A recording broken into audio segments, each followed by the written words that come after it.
The sun was setting over Atlanta, painting the sky in beautiful shades of orange and purple. Special Agent Taylor had just wrapped up one of the most challenging cases of her career at the FBI field office. As the Bureau's leading criminal profiler, she'd spent months tracking down a sophisticated identity theft ring that had been targeting elderly residents across the state. The satisfaction of finally closing the case brought a tired smile to her face as she gathered her things to head home. The office had mostly cleared out by then. The quiet halls echoed with her footsteps as she made her way to the parking garage, her mind already drifting to the simple pleasures waiting at home: a hot shower, comfortable pajamas, and maybe even a few episodes of her favorite cooking show. She'd earned that much after the intense week she'd had. In the parking garage, she found her midnight blue sedan exactly where she'd left it that morning. The car had been with her through countless stakeouts and late-night case reviews. Its familiar leather seats welcomed her as she settled in, placing her badge and ID in the passenger seat, a habit formed over her 12 years with the Bureau. The drive home started like any other. The evening traffic had thinned out and the streets were peaceful. She took her usual route, passing by the local shops and restaurants that made up her daily landscape. The neighborhood diner where she often grabbed breakfast waved goodbye with its neon signs, and the small bookstore where she spent many Sunday afternoons was just closing up for the day. As she drove, her mind wandered to the case she'd just closed. The team's hard work had paid off, and tomorrow, dozens of elderly victims would wake up to news that their savings had been recovered. These were the moments that reminded her why she joined the FBI in the first place: to protect people who couldn't protect themselves. The radio played softly in the background, a local jazz station that helped her unwind after long days. She hummed along to a familiar tune, her fingers tapping lightly on the steering wheel. The stress of the day was finally starting to melt away. She was looking forward to calling her mom later to share the good news about the case. Their Sunday evening calls were a tradition she never missed. The streets grew more residential as she neared her neighborhood. Families were out walking their dogs, kids were riding bikes on the sidewalks, and porch lights were starting to flick on as dusk settled in. It was the kind of peaceful evening that made her love this part of town. She checked her speed out of habit, exactly at the limit as usual. Her training had made careful driving second nature. Plus, she knew every speed trap and traffic camera in the area. When you work in law enforcement, you tend to follow traffic rules to the letter. The dashboard clock showed 7:45 p.m. If traffic stayed light, she'd be home in 15 minutes.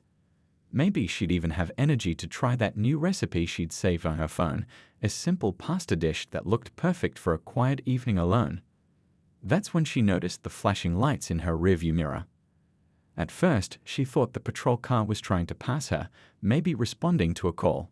She automatically checked her mirrors and prepared to pull over to let them through. But the cruiser stayed right behind her, lights blazing. Her brow furrowed in confusion. She knew she hadn't been speeding. Her registration was current, her lights were working, she checked them just yesterday. Years of law enforcement experience told her something wasn't right about this stop. Following protocol, she put on her turn signal and pulled over to the right, choosing a well-lit spot near a busy convenience store. The store's security cameras would have a clear view. Another habit from years of FBI training. She turned on her interior lights and placed both hands on the steering wheel at 10 and 2, clearly visible. Through her side mirror, she watched the patrol officer exit their vehicle. Something about their aggressive stance made her gut instinct kick in, the same instinct that had kept her alive through countless dangerous situations.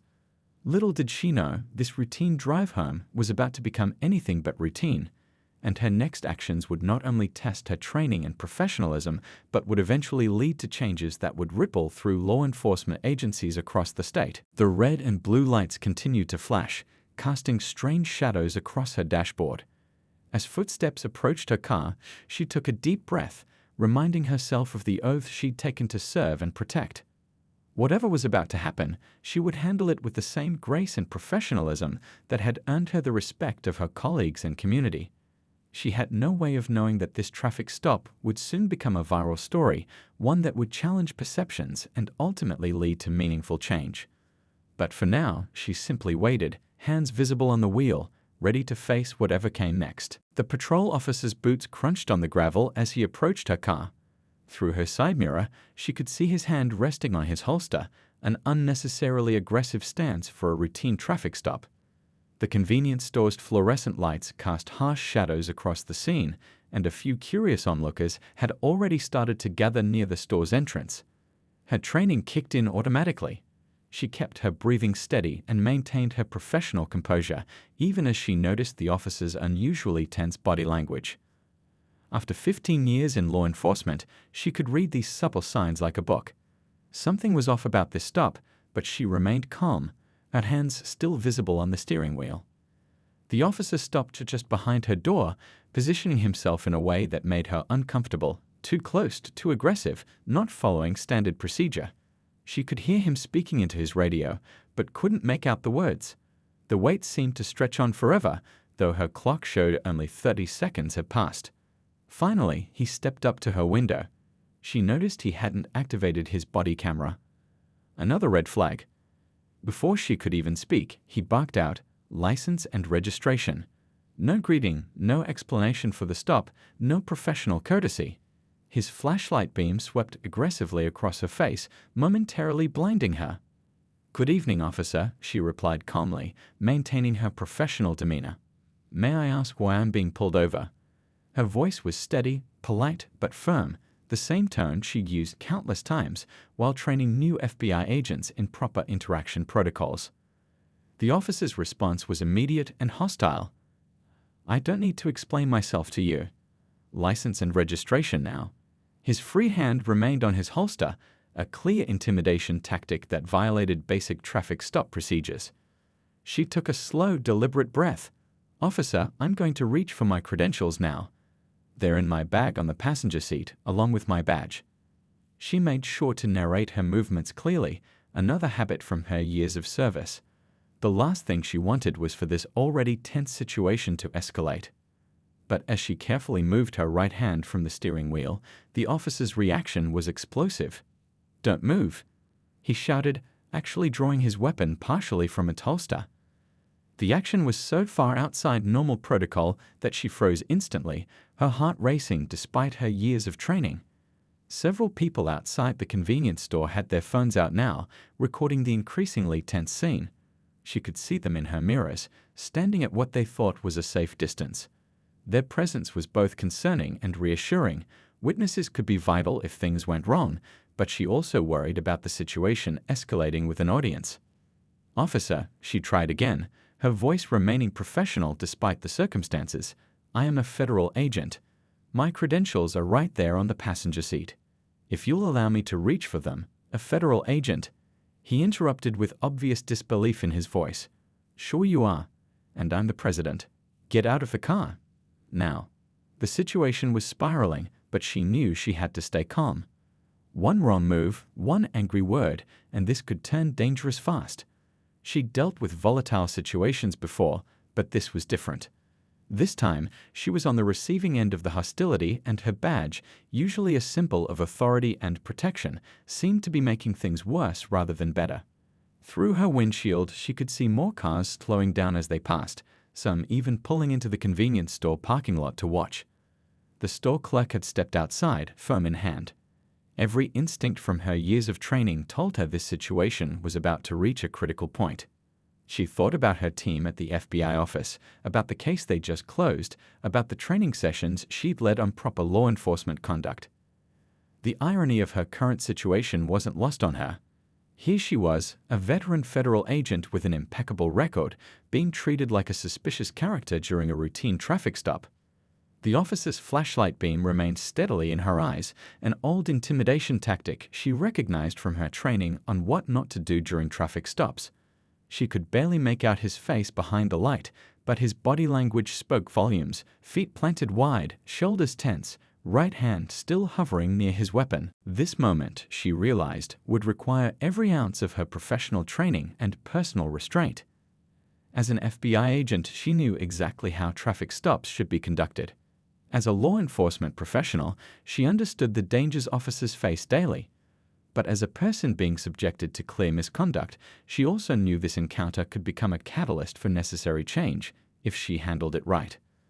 The red and blue lights continued to flash, creating a surreal dance of colors across the surrounding buildings. More phones were recording now, more witnesses gathering. Whatever happened next would be documented from multiple angles, viewed by countless people, and scrutinized by both the public and law enforcement communities. She made her decision. Sometimes the bravest thing you can do is stay calm in the face of injustice. Sometimes the most powerful response is to follow procedure, even when others aren't. She would handle this by the book, exactly as she'd trained countless others to do. Because tonight, she wasn't just representing herself, she was representing every law enforcement officer who'd ever tried to do things the right way. The tension in the air was thick enough to cut with a knife. Even the warm Georgia evening seemed to hold its breath as the situation at the convenience store parking lot continued to unfold. The FBI agent kept her hands visible on the steering wheel, her mind racing through years of training and experience, searching for the best way to handle this increasingly volatile situation. "Step out of the vehicle slowly, hands where I can see them," the officer demanded, his voice carrying across the parking lot. The small crowd of onlookers had grown, their phones capturing every moment of this unnecessary confrontation. The convenience store's security cameras whirred quietly above, recording everything from another angle. She knew this moment could go one of two ways. Her next actions would determine not just the outcome of this traffic stop, but potentially impact countless similar situations in the future.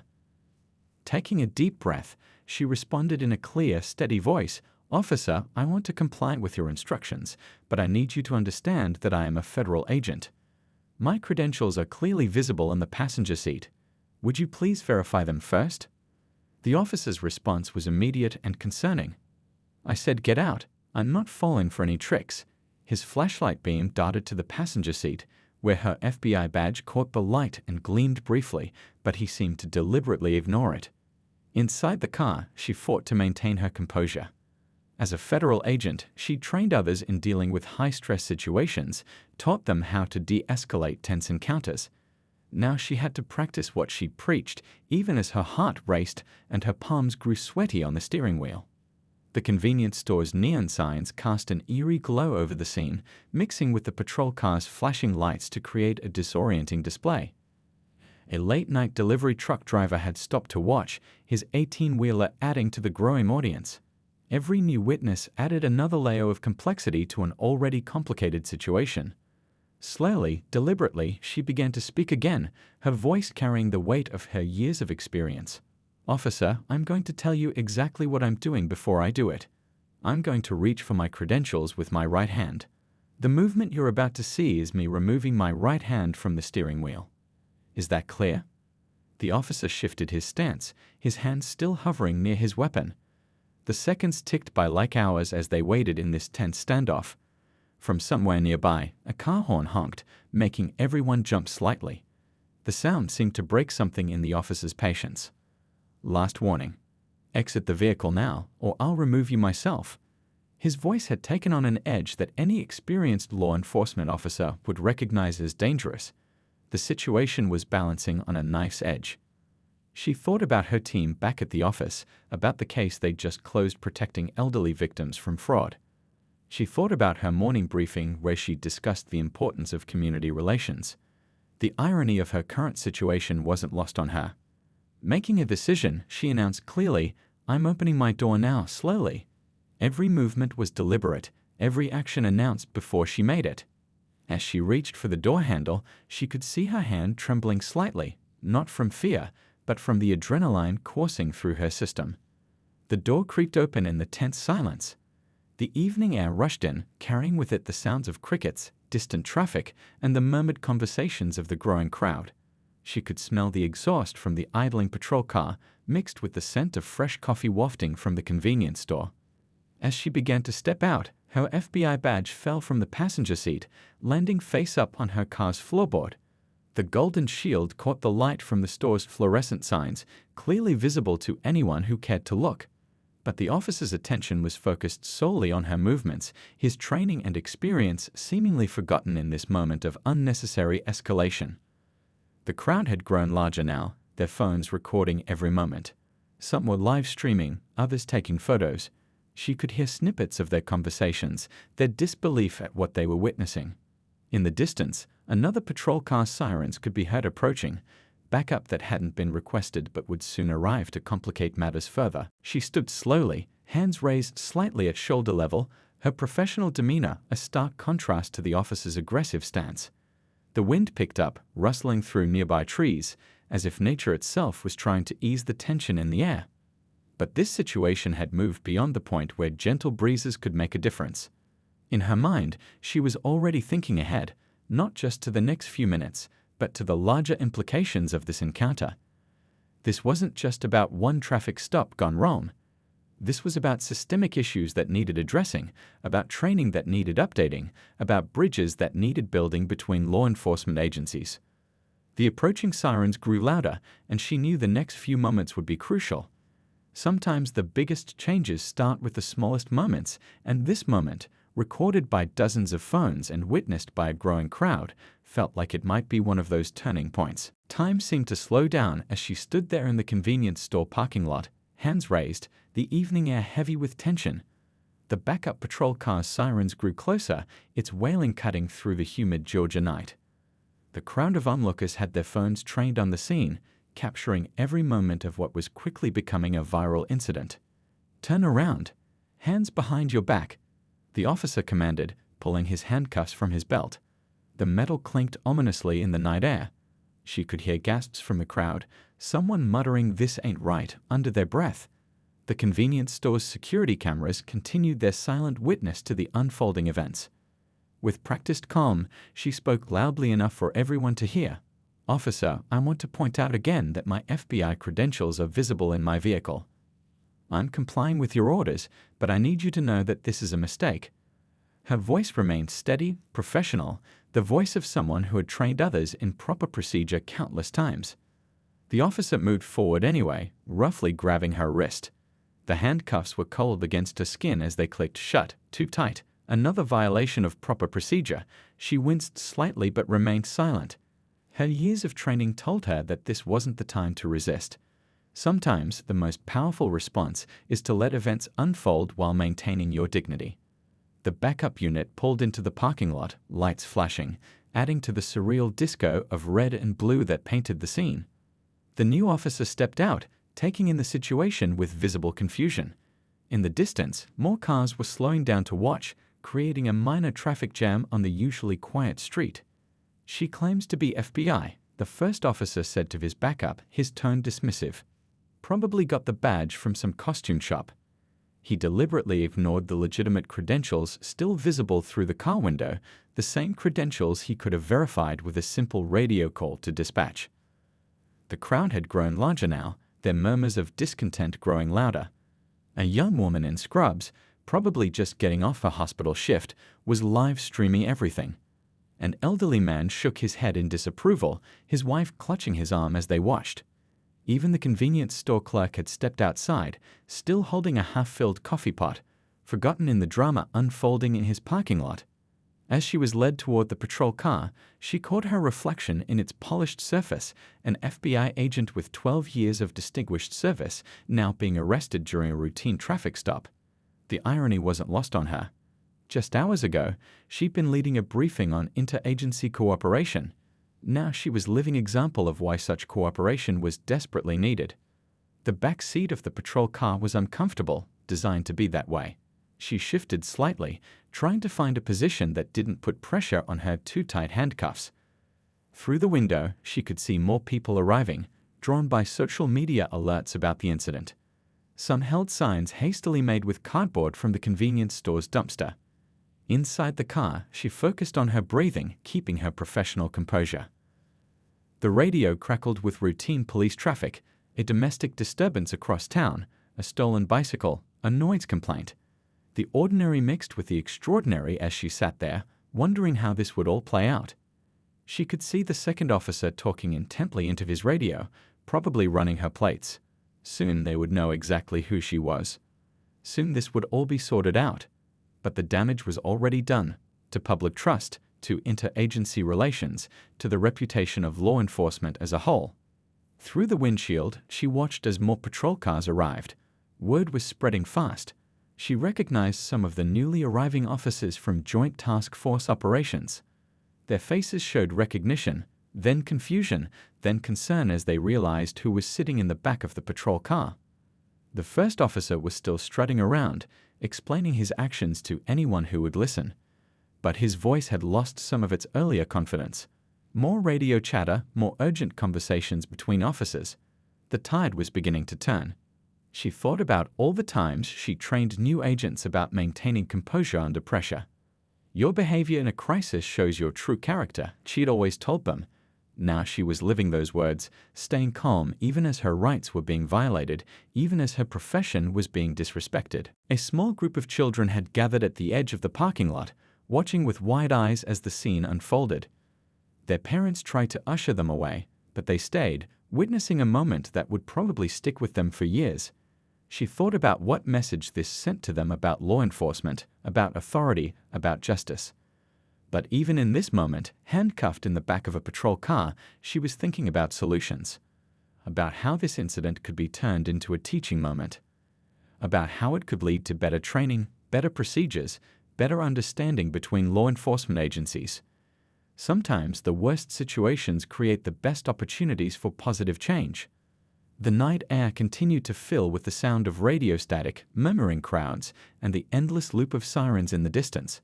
More phones recorded, more witnesses gathered, more evidence piled up of a system that needed fixing.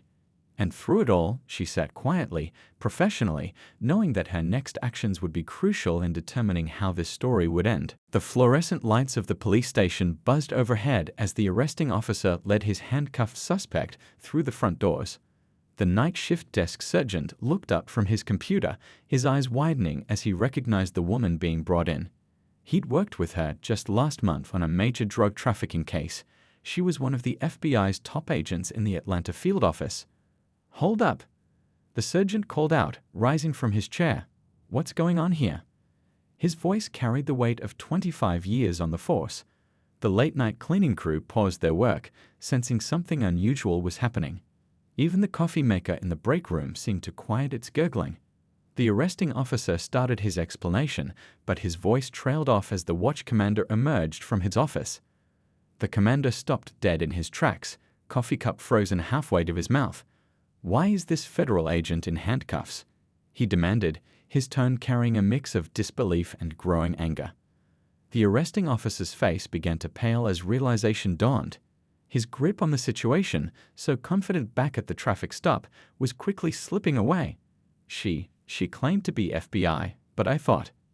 "You thought wrong," the commander cut him off. "Those cuffs come off. Now." His voice was quiet, but carried the kind of authority that comes from decades of service. The night shift officers gathered around, some shaking their heads, others looking embarrassed for their colleague's mistake. As the handcuffs were quickly removed, the FBI agent rolled her shoulders, trying to ease the discomfort from the too tight restraints. The station's administrative assistant hurried over with a cup of water, apologizing profusely. The night air conditioning hummed in the background, a steady contrast to the tense atmosphere. "I know exactly who this is," the watch commander continued, addressing the now nervous officer. "We worked together on the Thompson case last year. That operation saved 3 kids from trafficking. She's not just FBI, she's one of the best they've got." The arresting officer's radio crackled with another call, but he ignored it, his face growing paler by the second. The reality of his mistake was sinking in, along with the potential consequences. Behind him, the station's wall of honor displayed photos of officers who'd served with distinction, a stark reminder of the standards he'd failed to uphold. The desk sergeant was already on the phone, calling the police chief at home. This kind of incident couldn't wait until morning. Around the station, officers who weren't even on duty began arriving, word having spread through the department's grapevine.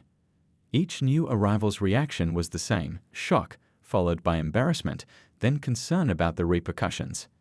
Outside the station windows, news vans were starting to arrive. Video clips from the convenience store had already gone viral on social media. The night shift's public information officer was frantically trying to prepare a statement, knowing this story would lead tomorrow's news. "I've known you for 6 years," the watch commander said to the arresting officer, his voice heavy with disappointment. "How did you miss every sign here?"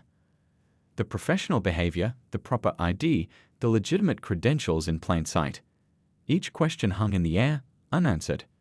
The station's usual night shift routine had completely broken down. Dispatchers were fielding calls from reporters.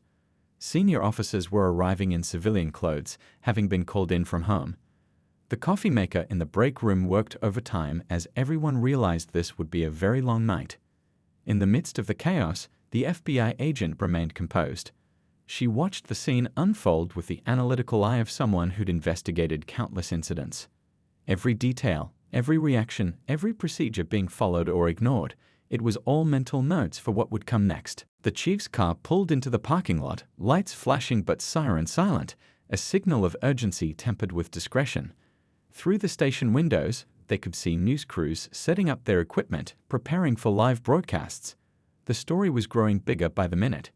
Inside, the night shift officers gave their commander and the FBI agent some space, retreating to their desks but keeping one eye on the unfolding situation.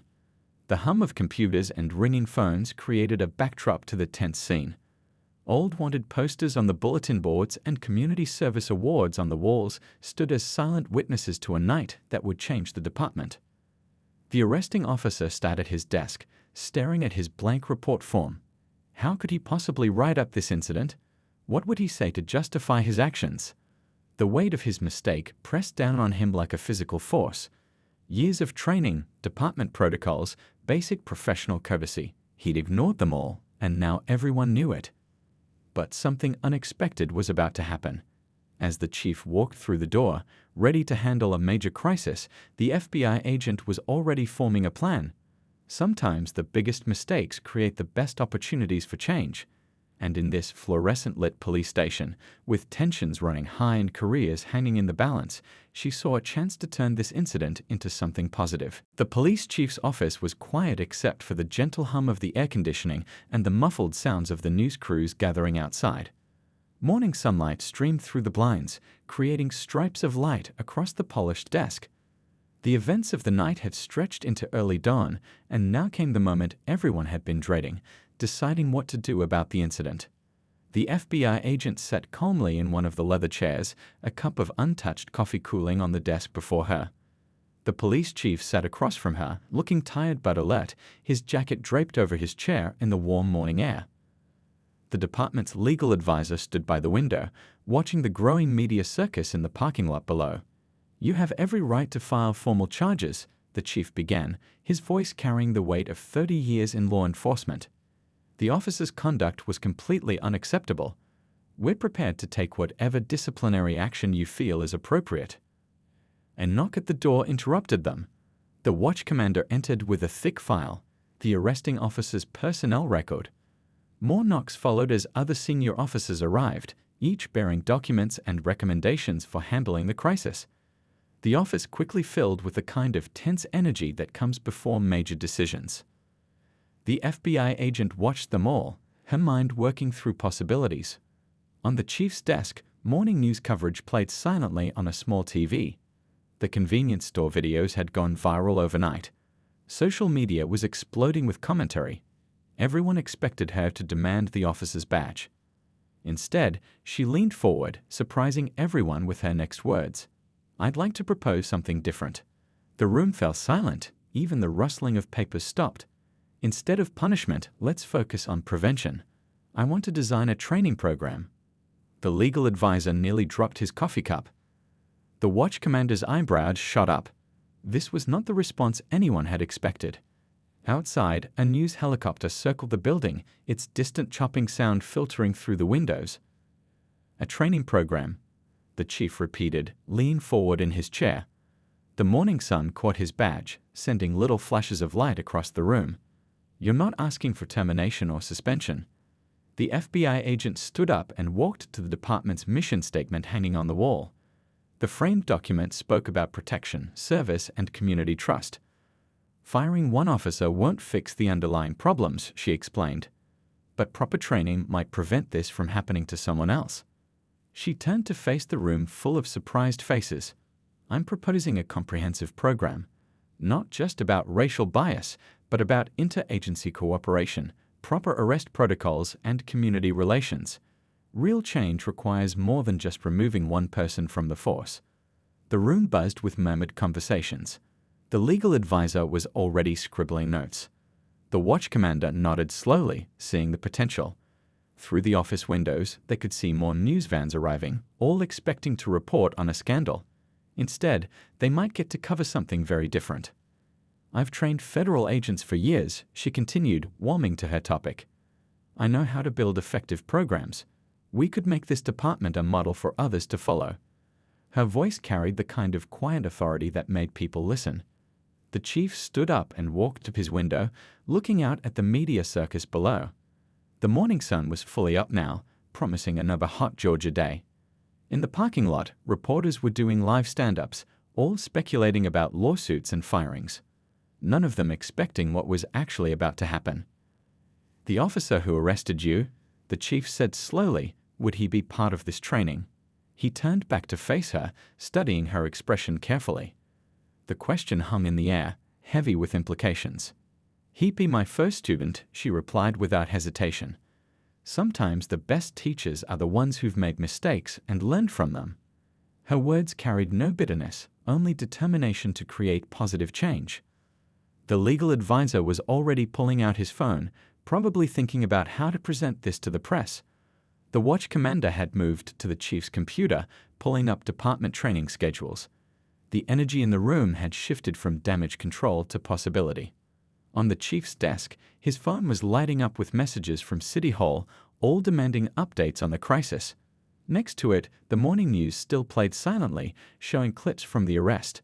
But the story was about to change in a way nobody expected. "It won't be easy," she continued, laying out her vision. "We'll need full commitment from everyone. Body camera reviews, scenario training, community involvement. Real change takes real work." Each point she made was met with nods of increasing enthusiasm. The chief returned to his desk and sat down heavily in his chair. 20 years in law enforcement had taught him to recognize pivotal moments. This was one of them. What had started as a crisis could become an opportunity, if they were brave enough to take it. Outside his office, the department bullpen was packed with officers from all shifts, waiting to hear what would happen. The arrest had shaken everyone's confidence, made them question their training and procedures. They needed something more than just punishment. They needed a path forward. The FBI agent stood at the center of the room, surrounded by decades of law enforcement experience, proposing something that could change not just one department, but potentially police training across the state. Sometimes the most powerful response to injustice isn't punishment, it's education. 6 months had passed since that tense night at the convenience store. The police department's main training room was packed with officers, the morning sun streaming through tall windows. At the front of the room, the FBI agent stood beside the very officer who had arrested her, both of them now working together to train a new batch of recruits. "Remember that night?" the officer asked the class, his voice carrying a mix of humility and purpose. "I made every mistake in the book, but instead of ending my career, it became the wake-up call our whole department needed." The recruits leaned forward, captivated by the authenticity in his voice. This wasn't just another training session, this was real-life experience being shared. The transformation over the past 6 months had been remarkable. What started as a crisis had evolved into a model program for police departments across the state. The training room walls were covered with new protocols, scenario guidelines, and community feedback charts. Even the old coffee machine in the corner had been replaced, a small but symbolic sign of the broader changes taking place. "Show them the video," the FBI agent suggested. The body camera footage from that night played on the large screen, but now it was a teaching tool. The officer pointed out each mistake he'd made, each missed opportunity for de-escalation, each moment where better training could have changed the outcome. Outside the training room, the department itself had undergone a complete makeover. The front desk now displayed community service awards alongside the traditional police honors. Officers regularly participated in neighborhood meetings, not just to talk, but to listen. The us versus them mentality was being replaced by a spirit of genuine cooperation. The program's success had caught national attention. Police chiefs from other states frequently visited to observe the training.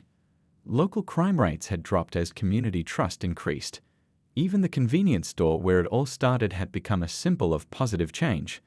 The owner now hosted monthly community police dialogue sessions. But the real change, the FBI agent explained to the class, isn't in the statistics or the awards. It's in the daily interactions. She clicked to the next slide, showing photos of officers engaging with community members, handling tense situations with new skills, working seamlessly with other agencies. The arresting officer nodded in agreement. His own transformation had been the most dramatic. Initially resistant to the training, he'd gradually become one of its strongest advocates. His honest sharing of mistakes and lessons learned gave the program a credibility that no amount of theoretical training could match. During breaks, officers from different precincts would gather in the hallway, sharing stories of how the new approaches had helped them handle difficult situations. The vending machines hummed in the background as veterans and rookies alike discussed real-world applications of their training. The impact rippled beyond the police department. Local schools invited officers to speak about law enforcement careers, but now the conversations were different, focused on service, understanding, and community partnership. The FBI agent's regular presence helped bridge the gap between local and federal law enforcement, creating smoother cooperation on joint cases. Social media, which had once exploded with viral videos of the arrest, now shared different stories. Officers helping community members, successful crisis interventions, positive interactions that showed the program's real-world impact. The department's public image had transformed from a source of controversy to a model of reform. Remember, the FBI agent told the class, every interaction is an opportunity to build trust. The morning sun caught her badge as she moved through the room, the same badge that had been ignored that night 6 months ago. Now it was a symbol not of authority, but of positive change. The officer who'd made the arrest stood beside her, adding his perspective. His previous swagger had been replaced by a genuine desire to help others learn from his mistakes. Together, they turned a potential tragedy into a triumph of understanding. In the back of the room, the police chief watched with pride. The filing cabinets behind him held hundreds of letters from other departments requesting information about the program. What could have been the department's darkest hour had become its finest moment. As the training session wrapped up, the next class was already waiting in the hallway. The program had a waiting list now, with departments across the country eager to send their officers. Every week brought new success stories, new improvements, new ways of building bridges between law enforcement and the communities they served. 6 months ago, I thought my career was over, the officer told the class in closing. Instead, I learned the most important lesson of my life. Sometimes your biggest mistake can lead to your greatest contribution. The room fell silent as his words sank in, every person there understanding the truth in that statement. Outside, the Georgia sun continued to rise over a city that had been changed by one night, one decision, and the courage to choose education over retaliation. The convenience store still stood as a landmark, but now it marked the beginning of something positive. Proof that even the darkest moments can lead to the brightest changes.